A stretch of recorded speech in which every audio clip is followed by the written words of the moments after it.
Puente del Troll.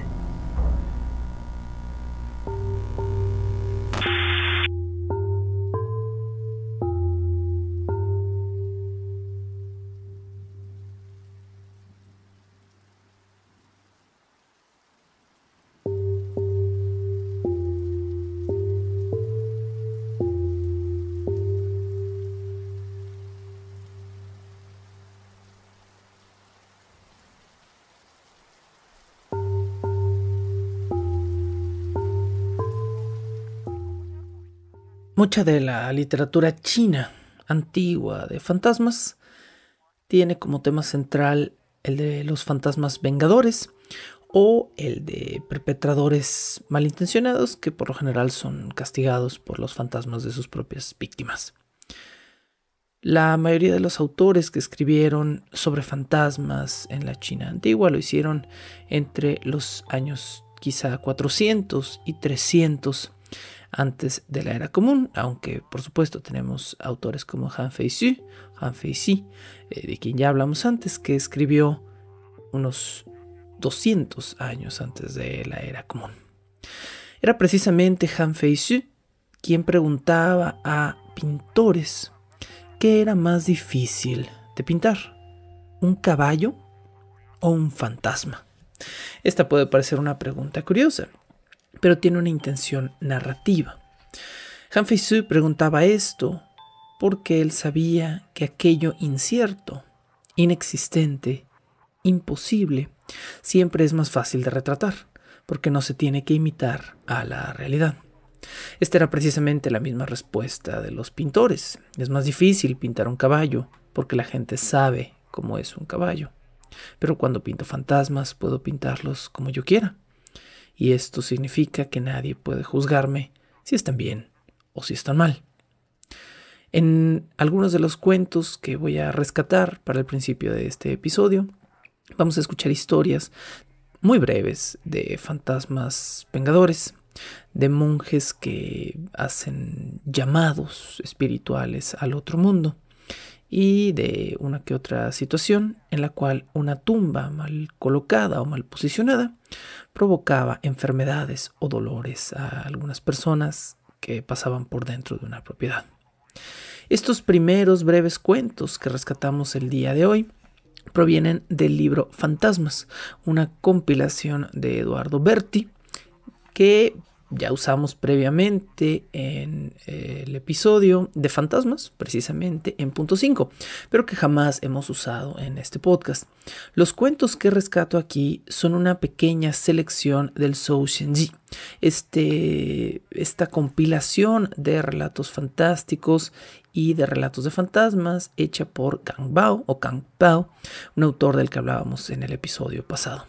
Les leo, pues, un par de cuentos íntegros, tal y como están en el Zhou Xianji, obviamente traducidos al español, y después arrancamos con una selección un poquito distinta, que serán, ahora sí, los ultimísimos cuentos de esta temporada. Este es el 7º episodio de Cuentos Chinos que jamás habías escuchado. Soy Sergio Vicencio, y esto es Bajo el Puente del Troll.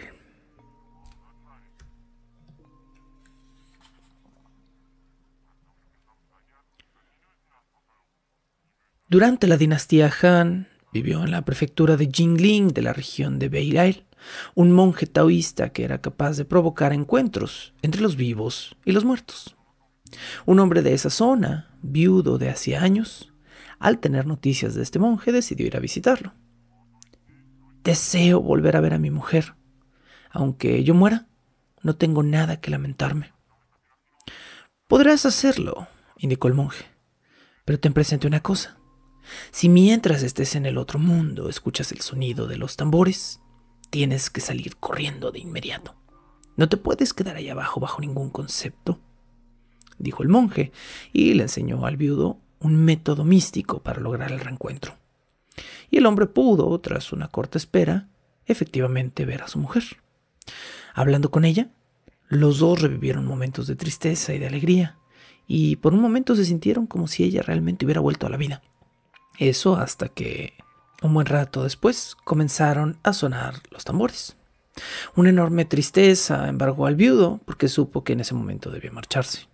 Al cruzar la puerta, sin embargo, el volante de su túnica quedó enganchado.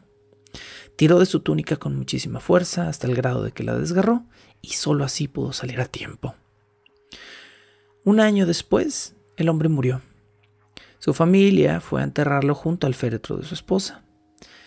Qué sorpresa la de ellos, cuando al abrir la tumba familiar, todos vieron un trozo de tela de su túnica enganchado en la tapa del ataúd de su mujer. Este es el primero de los breves relatos que rescatamos el día de hoy del Zhou Xinji, este texto de Gang Bao, que son muy breves, pequeñísimos relatos que tienen de alguna manera una connotación siempre sobrenatural. Este siguiente relato que les leo es otro más de esta selección, pero en este hay un engaño. Un hombre muy poderoso se entera de que hay un medium y trata de engatusarlo para que cometa un error. Esto termina costándole un poquito caro a este hombre poderoso. Vamos a escuchar este relato. Shi Ganhu, que vivió en la época del emperador Hanzang, tenía la habilidad de controlar e incapacitar a los fantasmas. Cuando así lo deseaba, los hacía aparecer y revelarse con su forma original. En su pueblo natal había una mujer embrujada por espíritus. Xu Ganhu la ayudó y extrajo de ella una serpiente viva de más de 10 metros de largo. Pronto el animal perdió el aliento y quedó muerto en las puertas de su casa. La mujer, a partir de entonces, pudo vivir en paz. Después aconteció lo siguiente. En el mismo pueblo había un árbol que parecía estar poseído por espíritus. Las personas que pasaban por debajo de él se morían, y los pájaros que volaban por encima caían muertos también. Fue Xu, al convocar a los fantasmas, quien les obligó a tomar su verdadera forma. Eso les hizo desaparecer, y el árbol se secó, aunque no era temporada. Al abrir el árbol ya muerto, se pudo ver colgado el cadáver de una serpiente en su interior. El emperador se enteró de lo que Xu hacía, así que lo convocó para averiguar más cosas sobre él. Después de que éste reconociera sus habilidades, el emperador le dijo: «En mi palacio también se percibe la presencia de fantasmas a menudo. Después de pasar la medianoche se ven seres extraños vestidos de rojo vivo, con el cabello muy largo y suelto, corriendo unos tras otros con antorchas o velas en las manos. ¿Será usted capaz de acabar con ellos?». Xu Ganhu contestó: «Según lo que me cuentas, tiene que tratarse de fantasmas menores, fantasmas fáciles de eliminar». El emperador ordenó a 3 personas que se disfrazaran y se comportaran justo como él había descrito para engatusar al medium. Al verlos aparecer, Xu aplicó sus artes mágicas y de repente los 3 hombres cayeron al suelo y en un instante dejaron de respirar. Sorprendido y asustado, el emperador exclamó: «¡No, no! No son fantasmas. Solo quería poner a prueba tus habilidades». Luego de esto, le ordenó a Xu que deshiciera el conjuro. Aquí termina este segundo brevísimo relato. Y si se lo están preguntando, no, nunca se nos aclara si en realidad volvió a revivir el medium a estas 3 personas. Pero bueno, tengo entendido, quiero entender por el final que sí. Y digo, finalmente todos estos son pues relatos folclóricos que muy probablemente tengan una característica más de leyenda que de hecho consumado. Este último relato que leemos tiene como protagonista a Gang Lu, un hombre también conocido como Gong Ming, quien era un experto en las artes del I Ching. Ya hemos hablado antes de este oráculo o libro medio de consulta en otras situaciones, pero el día de hoy, bueno, aquí hay un pequeño relato que involucra estas artes mágicas de la China antigua y a un hombre que utilizó su conocimiento del I Ching para poder encontrar las tumbas de uno que otro fantasma molesto. Gang Lu, también conocido con el nombre de Gong Ming, nacido en la prefectura de Pingyuan, era un experto en las artes del I Ching. En cierta ocasión, en la casa del prefecto de Xingyu, ocurrió que todas las mujeres de repente caían enfermas una tras otra y por ese motivo estaban muy asustadas. A causa de ello, invitaron a Gang Lu para que realizara un sortilegio con hierbas y encontrara la causa de este mal. Después del rito, Ganglu concluyó: en la habitación del extremo oeste de vuestra casa se hallan 2 varones muertos. Uno de ellos porta una lanza y el otro un arco con flechas. Se encuentran en la posición de tener la cabeza dentro de la habitación, pero los pies fuera. El hombre de la lanza hinca con esta las cabezas de los vivos, y estos, después de ser tocados por la lanza fantasma, padecen un dolor de cabeza insoportable, tanto que ni siquiera pueden levantarla. El hombre del arco, por su parte, se dedica a tirar flechas al vientre de las personas. Las personas, después de ser atacadas por estas flechas, sienten dolor continuamente en el corazón y no pueden comer o pasar momentos tranquilos. Después el hombre añadió: estos 2 fantasmas vagan de día por todas partes y de noche salen a hacer daño a la gente, sobre todo a las mujeres. El prefecto, después de escuchar las indicaciones de Ganglu, envió a su gente a cavar en dicha habitación y, en efecto, encontraron allí 2 féretros. En uno de ellos había una lanza larga y en el otro se halló un arco y un carcaj con flechas decoradas con cuernos de animales salvajes. Todas estas armas parecían pertenecer a una época muy remota, tal y como pudieron deducir de su deteriorado aspecto. La madera de las flechas estaba totalmente descompuesta y solo el hierro de la punta y el cuerno decorativo estaban intactos. Se ordenó trasladar inmediatamente esos ataúdes a un lugar a 20 li de la ciudad. Esto es quizá más o menos a unos 10 kilómetros de distancia. A partir de entonces, las mujeres no volvieron a padecer ninguna enfermedad. Con estos textos de fantasmas le damos un poquito de cierre al tema de los fantasmas y brincamos a otros cuentos distintos. La selección de hoy va a ser, me atrevo a decir, un tanto miscelánea porque efectivamente son los últimos cuentos.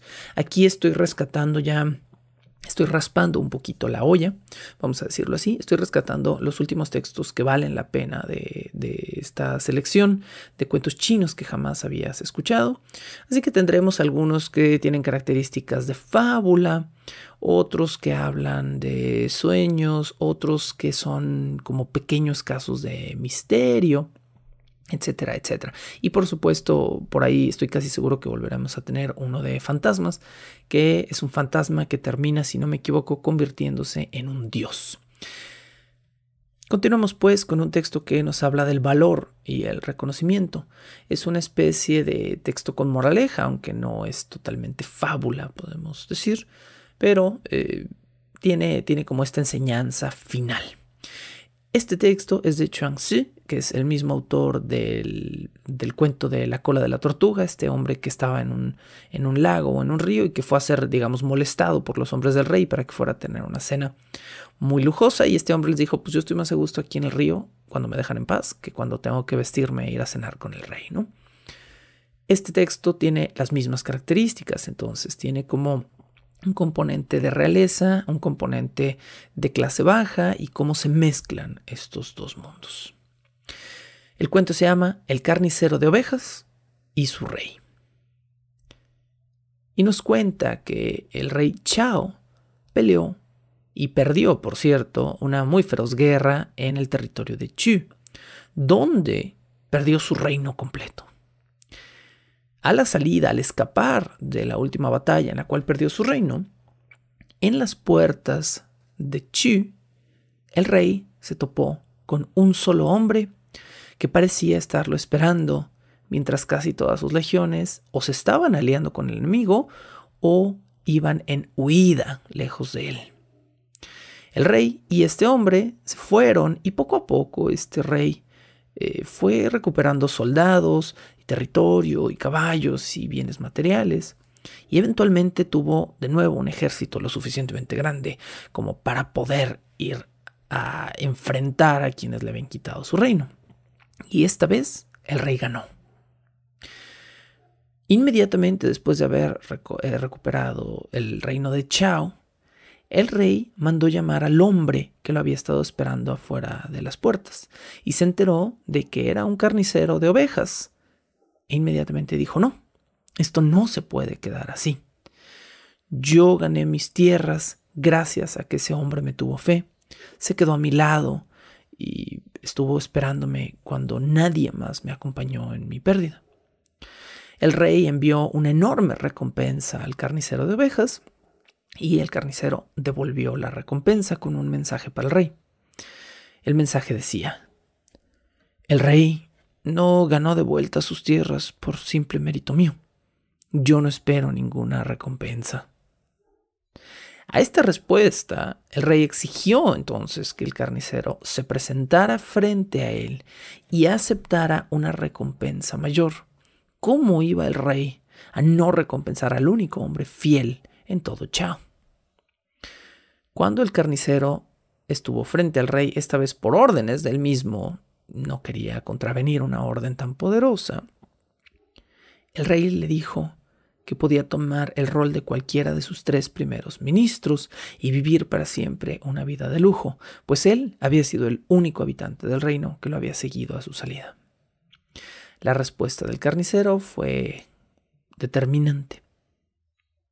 Mi señor, contestó humilde y atemorizado el carnicero, me temo que nuevamente voy a tener que negar su favor por una simple razón. Se la explico. Cuando usted me vio salir del reino y me vio allí de pie, yo no sabía que me lo iba a encontrar.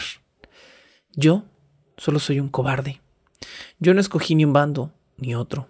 En realidad solo quería huir lo más pronto posible de la ciudad. Y por accidente me lo topé cuando usted también escapaba. El rey no tuvo nada más que decir. Habiendo dicho sus últimas palabras, el carnicero, sin castigo, pero también sin recompensa, se marchó del palacio y pasó el resto de su vida haciendo lo que era, un carnicero de ovejas. Ahí termina este breve relato titulado efectivamente así, El carnicero de ovejas y su rey. Y con eso brincamos a uno más del maestro Liu Zi, a quien ya mencionamos el día de hoy y de quien ya hablamos en episodios pasados. Y este es como un brevísimo cuento que se llama Sueños y que es pues una pequeña reflexión muy parecida a la anterior de cuando un hombre poderoso, un hombre rico, se topa con un hombre humilde. Hubo pues una vez un hombre muy viejo que toda su vida fue un simple sirviente. Hoy sus músculos ya habían comenzado a fallar, ya no tenía casi nada de fuerza en los brazos y sabía que su tiempo de dejar de servir estaba muy próximo.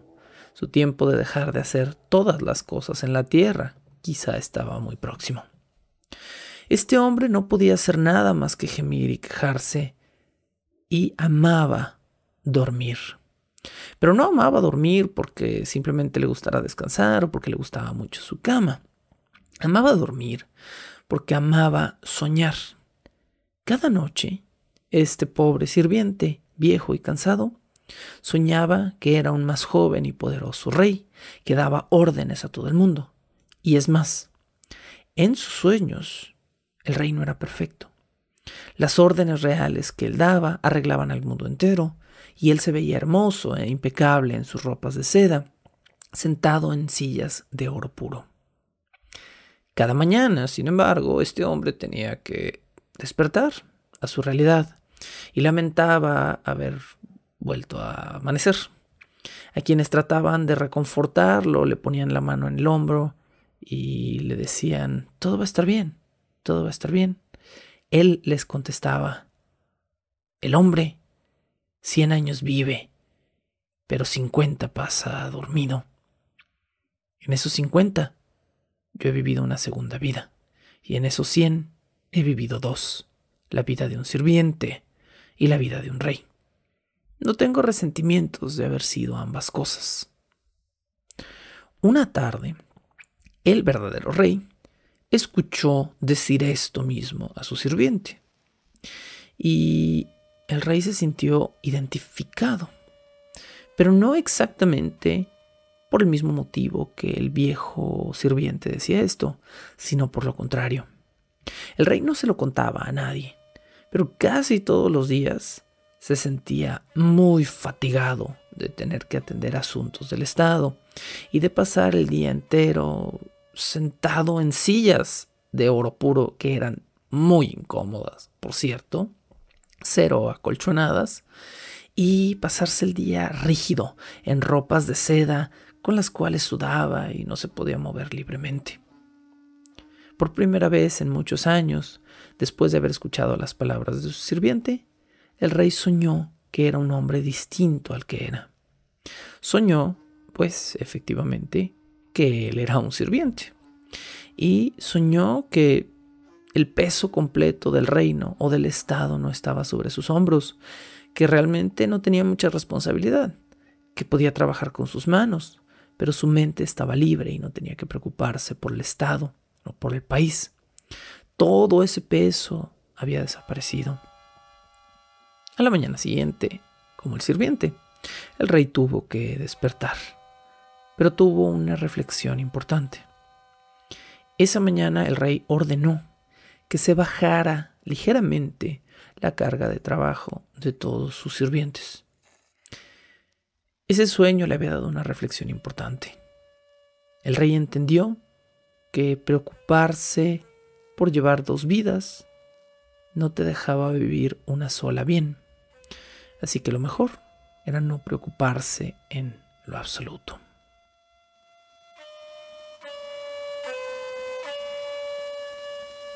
Bajo el puente del troll.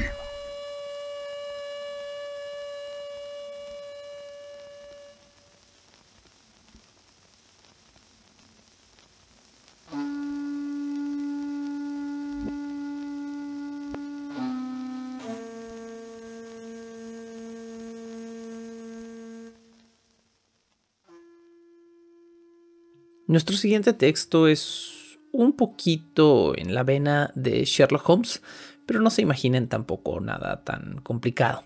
Es un texto de misterio, donde el misterio se resuelve de una forma simple y rápida, y me temo que tiene mucha ficción dentro de su vena de registro histórico, porque en realidad me parece como muy absurdo cómo se resuelve este misterio. Fue más bien como que alguien tuvo un golpe de suerte y quedó como un personaje muy muy listo por lo que había hecho, pero en realidad su resolución pudo no haber funcionado. Este texto se llama Una palabra resuelve un misterio. En el cuento, un mercader está a punto de embarcarse en un viaje de ventas, pero justo antes de zarpar se detiene, porque está esperando a su sirviente y el sirviente jamás llega con él al barco. Mientras este mercader está solo, el capitán del barco comienza a pensar. Ve que el hombre tiene bienes materiales, se ve que tiene dinero y el sirviente no llega, así que en este momento está solo. Aprovechando su momento de soledad y vulnerabilidad, al barquero se le hizo fácil robarle al hombre y ahogarlo al borde de su propio barco. Ahora el barquero tenía que preocuparse por esconder todos los bienes robados. Así que cuando vio que el sirviente seguía sin llegar, tomó todo lo que había robado y se lo llevó a su casa. Después, como no queriendo la cosa, fue muy tímido a presentarse a la casa del mercader, fingiendo que jamás había llegado a su bote. El sirviente, que finalmente llegó muy tarde, llegó a un bote vacío y no encontró ni a su amo ni al capitán del barco. Así que de inmediato regresó corriendo a reportar el extraño hecho a un magistrado local. Cuando el magistrado se involucró, lo primero que hizo fue visitar la casa del mercader desaparecido y en algún punto decidió sacar a todos de la habitación para interrogar a solas a la esposa del mercader. A ella, el magistrado le pidió una descripción detallada de cómo había sido el capitán de barco que se supone debía llevar a su esposo a su destino. La mujer dio la mejor descripción que pudo, pero también le dijo al magistrado que un día antes, el día de la desaparición de su esposo, el barquero había ido a preguntar por su esposo, como si su esposo jamás hubiera llegado al barco. Para la mujer la solución era muy sencilla. Su esposo había sido asaltado o había desaparecido antes de llegar a los muelles. Pero al magistrado le llamó mucho la atención este hecho. Y entonces el magistrado le preguntó a la mujer cómo había llegado el barquero a preguntar por su marido. A la mujer le pareció una pregunta muy extraña, pero cuando se la contestó, el magistrado dijo: eso es todo lo que necesitaba saber, muchas gracias. Inmediatamente, el magistrado mandó llamar al capitán del barco y cuando éste llegó, lo acusó de asesinato. Fue usted quien mató al mercader. El capitán, por supuesto, se puso a la defensiva, pero el magistrado le contó exactamente lo que le había dicho la esposa del mercader. Y le dijo: ayer, cuando viniste a preguntar por el mercader, tocaste la puerta e inmediatamente le dijiste al sirviente que mandara llamar a la esposa del mercader para preguntarle dónde estaba su marido. Pues sí, es verdad, dijo el capitán de barco, ¿y eso qué tiene? Pues eso mismo, dijo el magistrado. Tú llegaste a tocar a la casa de un gran señor, que además te había empleado para un servicio, pero no llegaste preguntando por él. Aunque el mismo sirviente que llegó antes que tú preguntó dónde estaba su señor y qué había pasado, tú fuiste la primera persona, en todo este caso, que llegó a preguntar por el mercader, pero pidió primero hablar con su esposa, pues tú eras el único que sabía que él no iba a abrir la puerta. Tú fuiste el primero en toda esta situación en asumir que él ya no estaba en su casa. Asombrado por la deducción del magistrado, el barquero se puso muy nervioso y a los pocos minutos terminó confesando el asesinato y, por supuesto, fue enviado a prisión por su homicidio. Este es el pequeño texto a la Sherlock Holmes que tenemos el día de hoy. Y bueno, ya estaban más o menos advertidos de que este último podía ser un episodio algo breve, porque pues ya no quedan muchos textos de los cuales hablar. Podríamos rescatar un par más, pero en realidad nos quedan pocos el día de hoy. El siguiente texto es de nuestro viejo amigo Pu Songling. Ya no hace falta presentarlo ni mencionarlo más, y este cuento se llama Compañero de bebida. Un pescador llamado Su construyó una pequeña casa afuera de la puerta norte de Tsu. Si se lo están preguntando, el nombre del pescador es HSU, Su, y el nombre del lugar es TZU, Tsu. Y además tengo serios problemas en este cuento porque muchas veces aparece la palabra Su junto a tsu y junto al español su de propiedad, ¿no? Entonces es un poquito confuso, pero bueno, es nada más una nota por si de repente digo cosas que suenan raras. Entonces este pescador llamado Su construyó una casa afuera del norte de Tsu y cada noche cuando el pescador bebía lo hacía de una forma muy íntima y muy sabrosa. Este pescador le gustaba beber. Al final del día le gustaba aliviar sus penas pisteando. Y mientras bebía, pescaba. Y mientras pescaba, bebía. Y así pasaba gran parte de sus tardes e incluso de sus noches. Cuando hacía esto, el pescador siempre era cuidadoso en mantener una vieja tradición que para él era muy importante. Al abrir su botella de vino, se servía él una copa y después vertía un poco de vino en el piso o en el agua y decía en voz alta: esto es para los espíritus ahogados en el río, para que también ellos puedan tener sosiego. Fue justo un día después de hacer su ofrenda habitual que se le acercó un muchacho muy curioso. Su le ofreció al muchacho una bebida y los dos se presentaron. Yo soy Wang, le dijo el joven, pero usted me puede llamar Liu Lang, que significa el sexto nacido.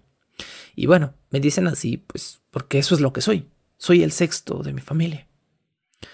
Sue y el joven se hicieron buenos amigos al cabo de medio año y disfrutaban la compañía del otro.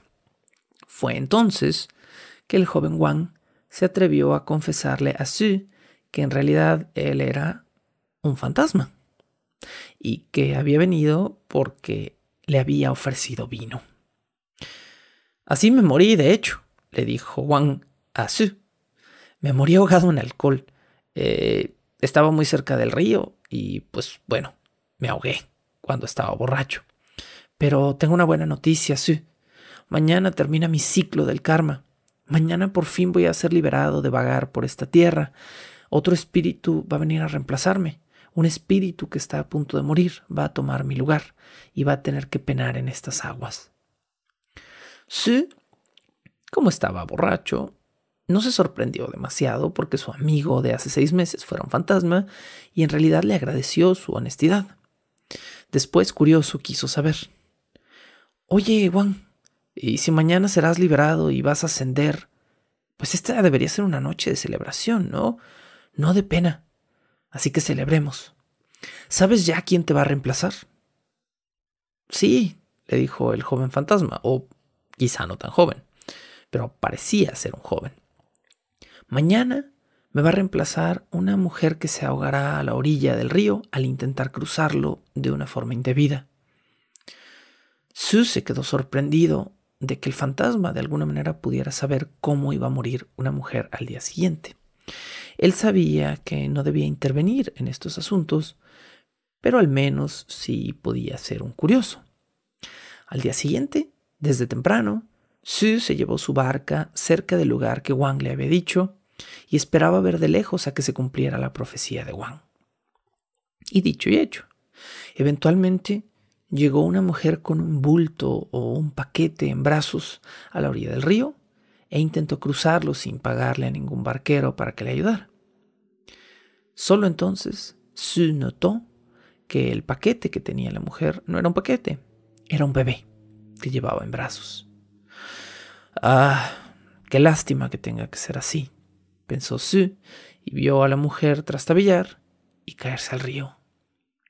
Por supuesto, se sintió inquieto, pero después de unos momentos vio que la mujer salía del río y que se arrastraba casi ahogada, pero viva, con su bebé en brazos, y escuchó al bebé llorar. Sue no supo qué pensar esa noche y no sabía si su amigo iba a volver. Eventualmente, esa tarde, Sue vio llegar a Wang. Y Wang le dijo: «Lo siento, amigo, no pude permitirlo. No era justo que 2 almas penaran donde ahora solo pena una. No tuve otra opción, decidí ayudar a la mujer a salir del agua. Aún no sé si voy a estar aquí 100 años más o cuándo seré reemplazado de mi ciclo, pero al menos no tengo la conciencia de haberle cobrado 2 muertes a 2 inocentes».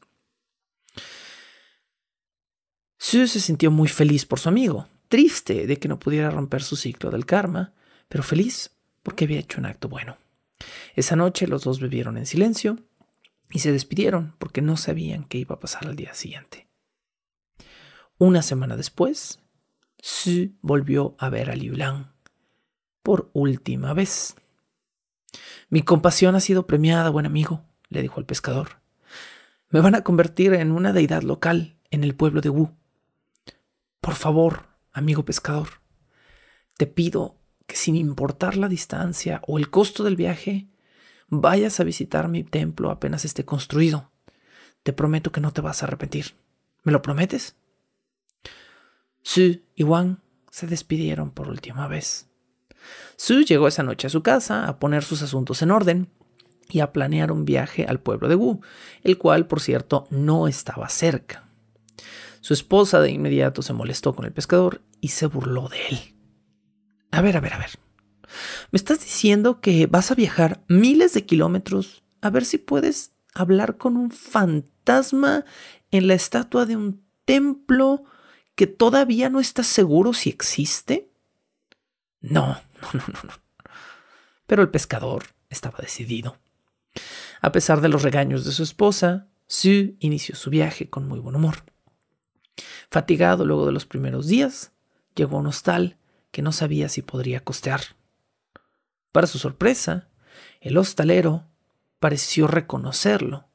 De inmediato lo llamó por su nombre y, extrañado, el pescador no supo cómo contestar hasta que el hostalero le dijo: «Usted es Sue. Anoche todo el pueblo soñó con usted. Un dios nos dijo que vendría y que nos convendría pagar todos sus gastos y ayudarle como pudiéramos en su viaje. Así que, adelante, puede quedarse en el hostal sin paga». Ayudado por centenares de viajeros, Sue llegó a Wu, donde finalmente se topó con un nuevo templo que se erguía con una hermosa estatua de una nueva deidad en su interior. Al ponerse a los pies de la estatua, Sue dijo: «Hola, viejo amigo. La verdad es que no pude traerte mucho, pero ¿qué crees? Traje para los dos una botella de vino». Sue abrió la botella, se la bebió a medias y la otra mitad la derramó en el piso frente a la estatua. Al terminarse la botella, Sue rezó y quemó un par de billetes frente al altar. Esta era una costumbre donde se quemaba un bien material, algo valioso para uno, con la intención de ofrecerlo a los cielos. Esa noche, de regreso a casa, Sue se detuvo en otro hostal, donde, por supuesto, no le cobraron. Lo recibieron como un rey y donde también, mientras dormía en una cómoda cama, soñó con su amigo Liu Lang, el sexto nacido. «Buen amigo, perdona si no pude verte en persona ayer. Estoy muy ocupado. Pero créeme cuando te digo que voy contigo de camino a casa. Quédate en Wu el tiempo que necesites y no te apures. Mientras tú estás aquí, tu familia está bien cuidada allá». Sue aprovechó la oferta y se quedó algunos días en el pueblo de Wu, pero finalmente decidió marcharse una mañana muy temprano. Para cuando se fue, los habitantes del pueblo de Wu le pidieron que no lo hiciera, que si se quedaba allí tendría todo, que él era el favorito del dios. Sin embargo, Sue no quería dejar su oficio, ni a su esposa, ni sus agradables tardes bebiendo en el lago. ¿Cuál fue su sorpresa al llegar a casa? Bueno, que tanto su barco, viejo y destartalado, como su casa entera, vieja y destartalada, habían mejorado considerablemente. En casa, su esposa tenía dinero esperándolo, al grado de que Sue ya no tuvo que volver a pescar por trabajo.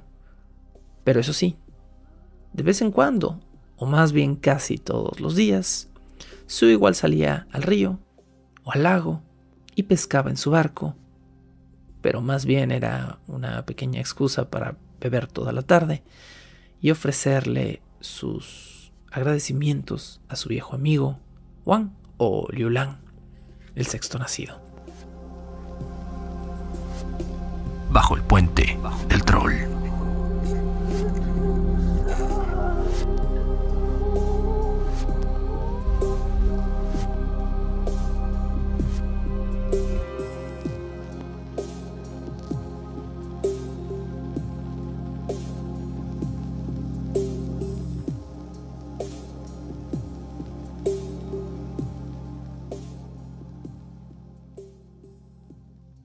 El texto con el que cerramos nuestra temporada completa es uno distinto. En esta ocasión voy a leerles un último cuento tomado del libro Fantasmas de la China y del Japón. Este es un famoso texto recopilado, podríamos decir, por Lafcadio Hearn. Lafcadio Hearn fue un tipo occidental que se obsesionó con las culturas de Oriente al grado de que se mudó a Japón y vivió muchos años también en China y pasó una buena parte de su vida. Se casó, enseñó, trabajó y me parece que murió en el otro rincón del mundo por su amor hacia esa otra parte de la cultura. Lafcadio Hearn compila este libro, que es un libro, me parece fácil de conseguir y muy famoso. En esta ocasión yo estoy leyendo una edición muy vieja. El libro está un poco reparado, en mis manos se siente un poco tieso. Es una edición, me parece, de 1950, efectivamente. Esta es una edición mexicana editada por Modesto Vázquez García, que es del año 1950. Es una edición muy bonita, pero está un poquito ya en un estado precario. Así que si escuchan de repente el crujido de estas páginas, es porque es un libro un poco tieso. Pueden escuchar aquí que es un libro que se escucha. Tiene su propia esencia, vamos a decirlo ya así. Este es el libro que abre la antología. Este libro, si lo recuerdan, lo usamos cuando hablamos de Japón, en aquellos tiempos en los que al aire en punto 5 se hablaba de Japón. Fue precisamente de este toma de donde tomamos los cuentos que se leyeron en esa ocasión. Estoy viendo aquí mis subrayados y mis notas de aquella ocasión, pero toda la sección de China está totalmente en blanco, sin notas. Esto es porque no consideramos los cuentos chinos en aquella ocasión, pero esta vez pues podemos darle un poquito de tiempo a uno. Este es el primer texto de la antología, es con lo que Lafcadio Hearn abre esta antología, y es un cuento que se llama El alma de la gran campana, que parece ser una leyenda tradicional de Pekín. El texto comienza con un pequeño epígrafe de Hao Qian-chuan, que les leo y después comenzamos la lectura. Si quieren ver prodigios y contemplar maravillas, no se inquieten de la distancia de las montañas, ni del alejamiento de las riberas. El libro de las maravillas de antaño y de hace poco. Ella ha pasado y sus palabras aún siguen resonando en los oídos de su amante. Hao Qian-chuan. La clepsidra marca la hora ritual en la torre del templo de la campana. El badajo levantado va a golpear los enormes labios en que están grabados los textos búdicos del libro sagrado de las flores de la ley y el santo libro que ilumina la vista. Oíd. La gran campana responde. Qué bella y qué profunda es su voz. Ko, ngai, gai. Bajo la inmensa onda sonora, todos los pequeños dragones que velan en los encorvados bordes de los altos tejados verdes se estremecen y tiemblan, las gárgolas de porcelana en sus proras esculpidas y todas las innumerables campanillas de las pagodas vibran como si también quisieran contestarle a la campana. En el interior del templo, las losas, verde y oro, tiemblan. Los peces de madera tallada bullen en la ápice de sus perchas bajo el cielo, y en lo alto, sobre sus cabezas de fieles congregados, el dedo erguido de Buda se mueve en la bruma azul del incienso. Kongai. ¿Qué estrépito de trueno es este? Todos los demonios de laca, agrupados en las cortinas del palacio, agitan sus colas color de fuego, y tras de cada uno de los formidables estruendos, cuán maravillosos son los múltiples ecos de esta campana. La luenga lamentación de oro, el sollozo que penetra en los oídos en tanto la inmensa sonoridad se extingue en murmullos de plata, tal y como una mujer suspira. ¡Hiai! La gran campana resuena así desde hace 500 años. Kongai. Primero el trueno prodigioso, luego la infinita queja de oro y por último un susurro argentino. ¡Hiai! Y ninguno de los niños que juegan en las calles multicolores de la vieja ciudad china ignora la leyenda de la gran campana. No hay uno que no sepa por qué, después de escucharse Kongai, se oye Hiai. He aquí la leyenda del sonido de la gran campana, tal como es narrada en el discurso donde la piedad filial es explicada y magnificada en un discurso que escribió el sabio Crisálida Perla Preciosa de la ciudad de Cantón.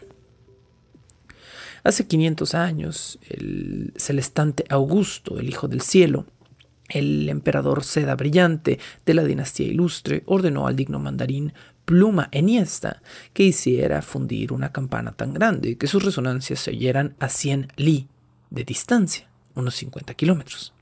Asimismo, ordenó que se agregara cobre al hierro para que la voz de la campana fuera más potente, oro para que fuese más profunda y plata para que fuera más grave. Él mismo eligió las inscripciones más adecuadas de los libros sagrados para que fueran grabadas alrededor del cuello de la campana y de la panza de la misma. Finalmente, dispuso que cuando estuviera concluida la colocarían en el centro de la ciudad para que, como una especie de corazón viviente, difundiera sus latidos por todas las calles pintorescas de la capital del norte. El digno mandarín Pluma Eniesta reunió a todos los fundidores de campanas famosos del imperio. Eran hombres de gran prestigio, maestros en su oficio. Puestos de acuerdo, comenzaron a improbar la labor. Prepararon los metales en cuidadosas porciones, los instrumentos, los moldes, las gigantescas crisoles para la fundición. Por fin encendieron los fuegos, velando día y noche, sin comer ni dormir, atentísimos a los más pequeños detalles de la obra para satisfacer a Pluma Eniesta, y sobre todo para tratar de obedecer al deseo del Hijo Cielo. Mas, luego de fundido el metal, cuando separaron el molde de arena de metal incandescente, observaron que, no obstante de sus formidables trabajos y de sus cuidados incesantes, nada habían obtenido. Los metales por alguna razón continuaban separados. El oro había desdeñado aliarse con el cobre y la plata no quería unirse al hierro. Tuvieron que recomenzar, encender nuevamente las hogueras, avivarlas durante 2 días y 2 noches, en tanto ensayaban la nueva combinación de los metales. El Hijo del Cielo, habiendo tenido noticia de lo ocurrido, llenóse de irritación, pero no dijo nada. Los maestros renovaron la colada por segunda vez y el resultado fue peor que el primer ensayo. Nuevamente los metales se negaban a mezclarse. La campana tenía un aspecto inconcluso, los flancos estaban resquebrajados, hendidos, los labios eran irregulares, estaban como picados. Con gran pena de Pluma Eniesta, los maestros fundidores tuvieron que volver a empezar por tercera vez. Cuando el Hijo del Cielo supo estas cosas, su irritación se hizo mayor y manifiesta. Envió un mensajero a Pluma Eniesta con un escrito trazado sobre una hoja de seda amarilla limón y sellado con el sello del dragón.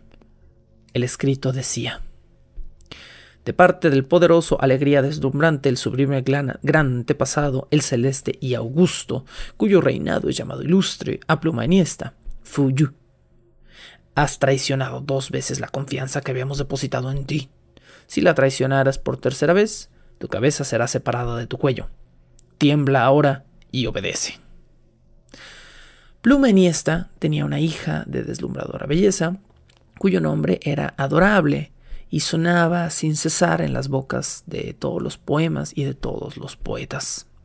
Una hija cuyo corazón era aún más maravilloso que su rostro. El amor de Adorable por su padre era tal que antes de desolar la casa paterna con su ausencia, había rehusado a 100 pretendientes dignos de ella. Cuando ella recorrió con la vista la terrible misiva amarilla sellada con el sello del dragón, se desvaneció. El mismo día, vistióse y fue a vender algunas de sus alhajas. Luego, con el dinero de la venta, se encaminó a casa de un astrólogo. Le narró, por supuesto, los ensayos hechos para fundir la gran campana y la amenaza contenida en la misiva del Hijo del Cielo. Concluyó ofreciéndole todo el dinero obtenido con la venta de sus joyas si le revelaba, por favor, el medio de salvar a su padre. El astrólogo observó los cielos, el aspecto del río de plata, que llamamos Vía Láctea, examinó los signos del zodiaco, o sea, la ruta amarilla, consultó la tabla de los 5 principios del universo, los libros místicos de los alquimistas, y después de un largo silencio y una meditación, contestó: el oro y el cobre no se casarán nunca. La plata y el hierro no se unirán jamás, a menos que la carne de una virgen sea disuelta en el mismo crisol, a menos que la sangre de una joven se mezcle con los metales en fusión. Adorable regresó a su casa llena de pena. No confió en nadie lo que había hecho. Cayó como un secreto lo que había oído. Llegó al final del día decisivo en el que se iba a intentar la tercera, la última colada para fundir la gran campana. Adorable y su dama de compañía fueron con su padre al gran taller, instalado en una plaza. Las 2 mujeres se colocaron en un estrado que dominaba el trabajo de los fundidores y la lava de metal licuefacto. Los obreros trabajaban en silencio. Oías el murmullo creciente de las hogueras amplificándose, enriqueciéndose cada vez más en el ruido análogo al que anuncia la aproximación de los grandes torbellinos. Y el lago de metal purpúreo se fue iluminando lentamente, bermejo como una aurora, luego radiosamente dorado, hasta asumir una blancura deslumbradora como la faz de la plata del plenilunio. Entonces los trabajadores dejaron de alimentar las delirantes llamaradas. Todas las miradas convergieron en los ojos de Pluma Enhiesta. Este iba a dar la señal para fundir los metales. Antes que levantar el brazo, un grito de Adorable resonó como un trueno sobre las hogueras. Fue un grito suave y claro, como el canto de un pájaro. Esto lo hago por amor a ti, oh Padre mío.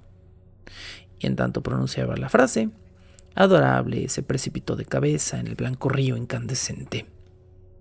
La nave de la hornaza resurgió al recibirla y saltó hasta el tejado en monstruosas cabelleras de fuego.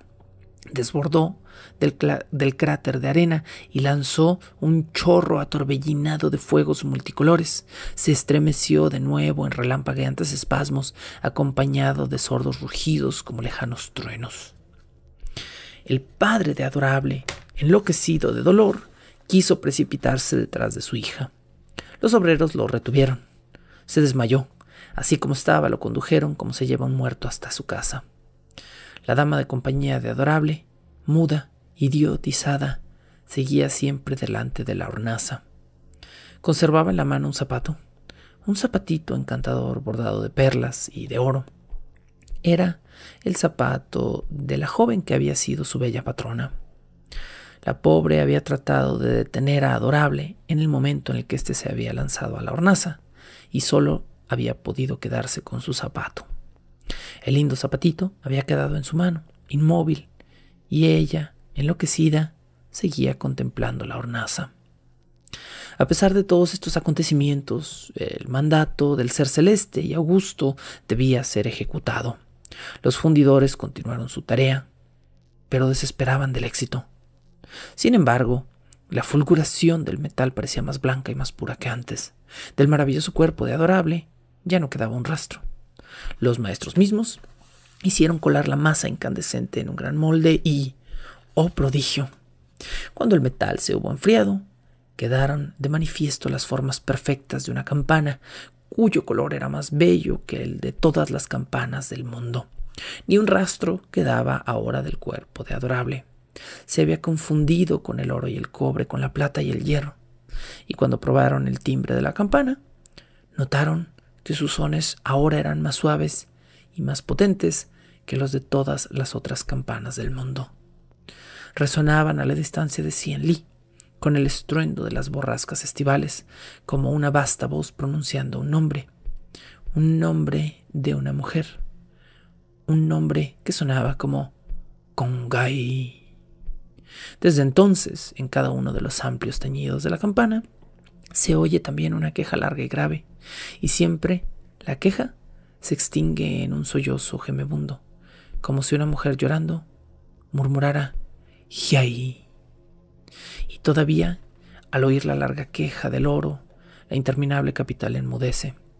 Pero cuando el agudo firmamento, este firmamento de sollozo de Hiai, suena, todas las madres chinas, en todas las calles pintorescas de Pekín, le dicen a sus pequeñuelos: «Escucha, shh, silencio.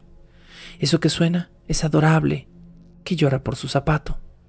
Es Adorable pidiendo su zapato». Con este relato, que pues se llama la historia de Congai, el nombre de Adorable en chino, cerramos esta temporada. Este relato es tomado por Lafcadio Hearn de una colección anterior titulada Los 100 ejemplos de piedad filial. Este es un texto que al parecer se publicó por primera vez en 1877 y el texto aparece publicado bajo el título de La leyenda de la gran campana. Ojalá hayan disfrutado esta temporada. Si ustedes fueron de los que la disfrutaron directamente en vivo mientras estaba gratis en Patreon, pues les agradezco muchísimo este interés. Esta lamentablemente será la última ocasión en la que por un tiempo esté disponible es decir, episodios gratuitos. Muy pronto comenzamos una nueva temporada y bueno, es octubre, así que con todo este tema de fantasmas y cuestiones oscuras, ya se me antoja hacer una temporada de Halloween. La siguiente temporada que comenzamos en este Patreon, por supuesto, será una temporada horripilante. Pero nuevamente, no quiero que sea ficción. Me gusta que mis temporadas de miedo sean totalmente reales. Y cuando digo totalmente reales, no me refiero a reales como cosas que sucederían en una película del Conjuro. No, me refiero a esta temporada que arrancamos será una temporada histórica. La vida de un personaje a quien conoceremos como la princesa del infierno. La locución, la producción y la música original de este programa son creadas por Sergio Vicencio. Ve a patreon.com/Sergio Vicencio y apoya este podcast para obtener horas de contenido adicional. ¿Quieres comisionar cápsulas, episodios o incluso temporadas completas o comprar contenido digital debajo el puente del troll? Ve a coffee.com/Sergio Vicencio y encárgate de decirme qué hacer. Es coffee, ko-fi.com/Sergio Vicencio. Búscame como @recuadro_blanco en Twitter e Instagram o como Sergio Vicencio en YouTube para darme tu opinión sobre este podcast. Bajo el puente del troll.